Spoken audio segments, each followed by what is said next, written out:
saludar a Osvaldo Rosales, que es ex viceministro de Comercio Exterior en Chile y exdirector de Comercio Internacional e Integración en CEPAL de Naciones Unidas. Además, también autor del libro El sueño chino, con lo cual podemos hablar de muchos temas con Osvaldo. Osvaldo, muy buenas tardes, muy buenos días también para ti desde ahí, desde Chile.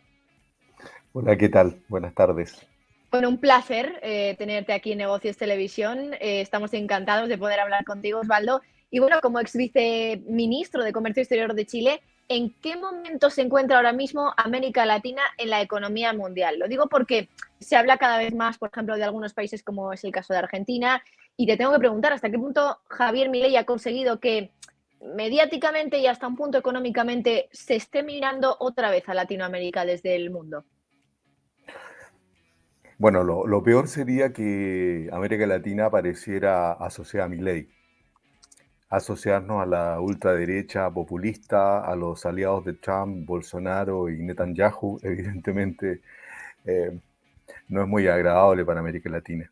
Ahora, dicho eso, Argentina enfrentará un duro año 2024 con elevada inflación, recesión y agudización del conflicto político. Y habrá que ver si es que Milei tiene la capacidad de imponer las reformas que él está planteando.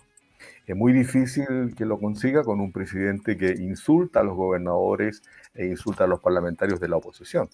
Por lo tanto, ahí yo pondría un signo de interrogación. Dicho eso, América Latina evidentemente vive un momento particularmente crítico, no solo este año.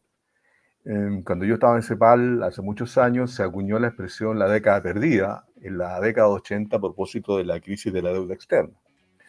Pues bien, lo que se dice menos es que del año 2013 hasta ahora la región ha crecido menos que lo que creció en esa década de la crisis de la deuda. Y por lo tanto se acentúan urgencias sociales, cunde insatisfacción con los sistemas políticos, se deteriora el sistema democrático, los partidos políticos tradicionales están sumamente desprestigiados y surgen liderazgos populistas y autoritarios. El tema de las migraciones irregulares acentúa estas dificultades, en tanto, lamentablemente, el narcotráfico y el crimen organizado avanzan peligrosamente. Por lo tanto, ese es el escenario en el cual la región debe abordar sus pasivos de siempre, esto es su desigualdad, la pobreza, el atraso tecnológico, y abordar los nuevos desafíos, donde también muestra rezagos. Esto es la lucha contra el cambio climático, la transición tecnológica y la transición energética. Uh-huh. Por ende, el escenario no es de los más optimistas para la región, lamentablemente. Uh-huh. Hablemos ahora de China. Su economía no está viviendo, desde luego, uno de los momentos de mayor esplendor, pero es verdad que, por ejemplo, Osvaldo, esta semana desde el gobierno han confirmado que quieren seguir creciendo a un ritmo del 5%. ¿Considera usted que esto es posible para China o que esa crisis inmobiliaria junto con el coronavirus podrían haber, dicho de alguna manera, herido de muerte al crecimiento chino que parecía que no tenía límites? A ver, yo creo que es importante separar ahí la paja del grano, ¿eh? Con la Uh-huh. economía china, yo la sigo hace muchos años, se puede aplicar muy bien la fábula, ¿no es cierto?, de Pedrito y el lobo. Yo llevo años leyendo en la prensa occidental que se acabó el milagro chino, que ahora viene la crisis china, que ahora sí que va a explotar y que China va a seguir el ejemplo japonés, que después de una crisis financiera va a tener un cuasi estancamiento económico de largo plazo. Y lo concreto es que ello no está aconteciendo. De hecho, el año pasado el crecimiento fue en torno al 5%, la misma cifra para este año. Pero eso no lo dice solo la autoridad de China. De hecho, el Fondo Monetario y el Bloomberg hablan de un crecimiento de 4,6 para este año 2024. Ahora, yo creo que hay un punto que es bien interesante, me gustaría subrayarlo. No tiene sentido juzgar a la economía china en términos de si está creciendo o no a dos dígitos, si está creciendo al 9 o al 10%. ¿Por qué? Porque en términos económicos hay algo que se llama la convergencia. A medida que los países van creciendo, es cada vez más difícil sostener crecimientos largos. Hay casos como el de Corea, como el de Hong Kong, como el de Japón en la década 60-70 y también ahora el de China, en que durante 15 años, 18 años crecieron en torno a 8-9%. Pero hoy día, si uno mira a Corea, está creciendo en torno al 2 al 3%. Y cuando China está creciendo al 5%, hay que darse cuenta que China es la primera economía del mundo medida en poder de paridad de compra, que es la forma correcta de medirlo, y la segunda en términos de dólares constantes. Pero al mismo tiempo, el crecimiento de esa economía ha sido tal que en el año 1990 el PIB chino, medido en dólares constantes, como decía, era solo el 7% del de Estados Unidos. Y ahora es el 73% del PIB de Estados Unidos. Por lo tanto, aquí hay que entender una cosa. Hoy día China no necesita ni puede crecer al 10%. Antes, para generar los 12 millones de empleos urbanos, tenía que crecer en torno al 10%. Hoy día, creciendo al 5%, genera esos 12 millones de empleos urbanos porque cambió la estructura de la economía y eso se refleja en que la llamada elasticidad de empleo-producto aumentó. ¿Qué quiere decir esto? Que por cada punto de crecimiento del producto genera más empleo. Por lo tanto, hoy día puede crecer al 5 para generar esos 12 millones de empleos, porque la estructura productiva ha cambiado en términos de irse desplazando desde industria pesada, intensiva en capital, intensiva en energía, a smart manufacturing o a Sí. servicios que son más intensivos en empleo. Osvaldo, decías justo ahora que, claro, es difícil que un país se mantenga en unos crecimientos de doble dígito.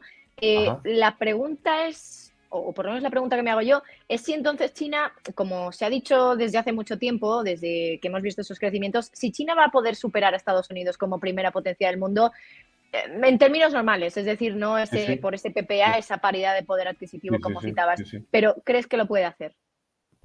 Yo creo que sí. La pregunta es cuándo. Yo creo que puede ser 2035, 2040. Ahora, eso supone sí que China aborde algunos desafíos complejos que la están afectando. Uno de ellos, el más destacado en la prensa occidental, es la crisis inmobiliaria y el impacto que esto tiene sobre también la deuda de los gobiernos locales, de los gobiernos regionales. Pero hay un tema quizás más delicado, más de largo plazo, que es llamémoslo así, el achicamiento demográfico. China desde el año 2000, digamos, hace 3 4 años ya empezó a ver decrecer su población. Y de hecho India ya es el país más poblado. Y eso se refleja en que la fuerza de trabajo viene decreciendo a razón más o menos de 1% por año. Y por lo tanto, para sostener un crecimiento elevado, China ya no puede apoyarse, como lo hacía antes, en un ejército laboral gigantesco. Por lo tanto, requiere innovación, requiere productividad. Ese es un desafío bien colosal. Y bueno, ahí yo destaco en el libro que tú mencionabas, que ahí China tiene el desafío de las 3 P.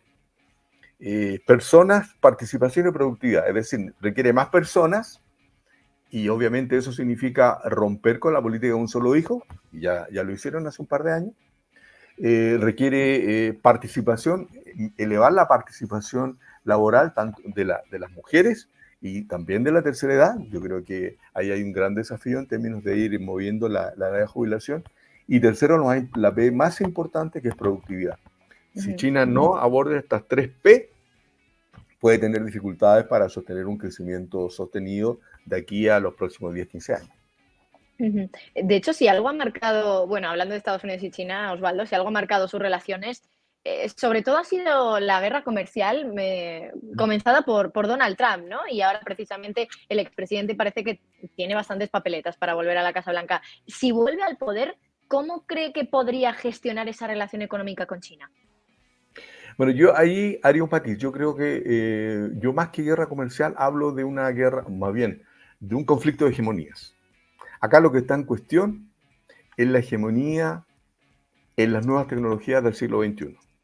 Estamos hablando de inteligencia artificial, estamos hablando de computación cuántica, y es ahí donde está el conflicto. Por eso es que Estados Unidos, a través de Trump inicialmente, pero Biden ha continuado la política, para bloquear a Huawei en materia de telecomunicaciones, en materia de montaje de redes 5G.